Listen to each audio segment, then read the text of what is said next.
দেশের মানব সমাজের নৈতিকতার সংকটকালে তিনি এসেছেন এক আলোকবর্তিকা হাতে নিয়ে। সে আলোয় আলোকিত সাধারণ মানুষ, ইসলামী চেতনায় জেগে ওঠে সবাই। বলছিলাম জনপ্রিয় ইসলামী স্কলার মিজানুর রহমান আজহারীর কথা, যার ডাকে উঁচু নিচু সকল স্তরের মানুষ এসে দাঁড়িয়েছেন ইসলামের পতাকা তলে। 1990 সালের 26 জানুয়ারি ঢাকার ডেমরায় জন্মগ্রহণ করেন মিজানুর রহমান আজহারী। শিক্ষকের ঘরে জন্ম। তার বাবা একজন মাদ্রাসা শিক্ষক। আজহারীর বাবার বাড়ি কুমিল্লার মুরাদনগরের পরমতলা গ্রামে, তবে বেড়ে ওঠা ঢাকায়। তিনি পড়ালেখা করেছেন ডেমরার দারুন নাজাত সিদ্দিকিয়া কামিল মাদ্রাসায়। সেখান থেকে 2004 সালে দাখিল সম্পূর্ণ করেন। পড়ালেখায় মেধাবী ছিলেন আজহারী। দাখিল পরীক্ষায় জিপিএ 5 পেয়ে পাশ করেন। দাখিলের মতোই জিপিএ 5 নিয়ে 2006 সালে আলিম শেষ করেন তিনি। পড়ার টেবিলের সঙ্গে বরাবরই ভালো সম্পর্ক ছিল আজহারীর, আর তাই তো 2007 সালে পান শিক্ষাবৃত্তি। ইসলামিক ফাউন্ডেশন আয়োজিত মিশর সরকারের সে বৃত্তি পরীক্ষায়ও মেধার স্বাক্ষর রাখেন, প্রথম স্থান অধিকার করেন। এরপর চলে যান মিশরে। সেখানে গিয়ে স্নাতক শ্রেণীতে ভর্তি হন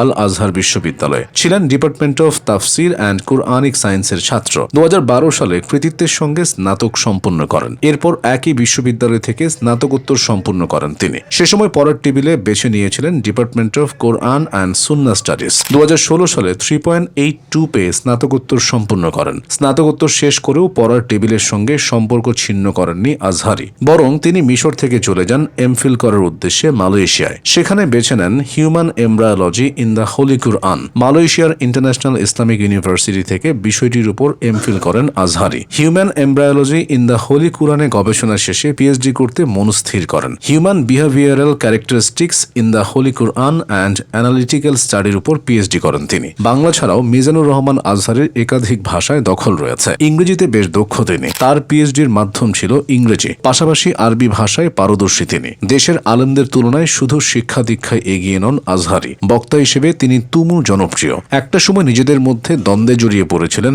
আলেমরা, বিভিন্ন ভাগে বিভাজিত হয়েছিলেন তারা। ঠিক সে সময় দেশে আগমন ঘটে আজহারীর। আলেমদের মধ্যে বিভক্তির ইতি টানতে কাজ করেন সে সময়। পাশাপাশি তরুণদের মাঝে সাবলীলভাবে আলোচনা করেন আজহারী। ধর্ম নিয়ে সময় উপযোগী সে আলোচনার সঙ্গে মাঝে মাঝেই যোগ করেন ইংরেজি শব্দ ও বাক্য, যা সাধারণ মানুষের পাশাপাশি শিক্ষিত সমাজকেও তাকে নিয়ে চিন্তা করতে বাধ্য করেছে। তার জনপ্রিয়তাও ছড়িয়ে পড়েছে চারিদিকে। দেশের এমন কোনো অঞ্চল নেই যেখানে আজহারীর মাহফিল হয়নি। তার মুখনিসৃত বাণী শুনতে ছুটে আসে মানুষ। দেশ এবং রাষ্ট্র গঠনেও আজহারীর অবদান অপরিসীম। গেল জুলাই বিপ্লবে সামাজিক মাধ্যমে বৈষম্য বিরোধী আন্দোলনের পক্ষ ছিলেন তিনি। ছাত্র জনতাকে প্রতিরোধ গড়ে তুলতে আহ্বান জানিয়েছিলেন সামাজিক যোগাযোগ মাধ্যমে।